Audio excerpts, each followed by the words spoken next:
ஆமா, நீங்க என்ன இந்த ரீஅனிமேஷன் ஜூட்ஸுவோட சூட்டையே நான் கேக்குற உதவியை நீ செஞ்சு கொடுத்தா போதும். உங்களுக்கு என்ன உதவி வேணும்னு கேளுங்க பெரியவரே.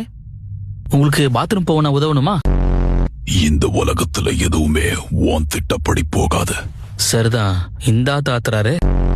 இங்க பாரு, இதுதான் இயற்கை. இவர்கிட்ட லேசா பேச்சு கொடுத்ததுக்கே இன்னைக்கு பூரா பேசி இம்சை பண்ணுவாரு போல இருக்கே. நாங்க தான் இங்க உன்னை பாத்துக்க போறவங்க. யாராவது ஒருத்தர் பேசுங்கயா. கோரச பேசி கடுப்பேத்திட்டு அவர் காவலுக்குன்னு விட்டுட்டு போன பொம்மைங்க ரெண்டும் சேர்ந்து இங்க இந்த கத்து கத்திக்கிட்டு இருக்கு. இவரு எப்படி அங்க நிம்மதியா தூங்கிட்டு இருக்காருன்னு தெரியலையே.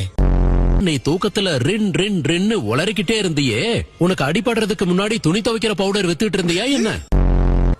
தம்பி, எங்களுக்கு ஒரு சந்தேகம் இருக்கு, கேக்கட்டுமா? கேளியா. வயத்த கலக்கிறப்ப உனக்கு எப்படி இருக்கும்னு சொல்ல முடியுமா? பிளீஸ். ஏயா கக்காஷி பத்தி கேப்பீங்கன்னு பார்த்தா கக்கா போறது எப்படின்னு கேக்குறீங்களா? உங்க ரெண்டு பேருக்கு வெக்கமா இல்லையான்னு கேக்குறேன். முக்கியமா இந்த சுருள் மண்டையா இருக்கானே, இவனுக்கெல்லாம் கக்கா போக வழியே கிடையாது. இருந்தாலும் ஆர்வத்தை பத்தியா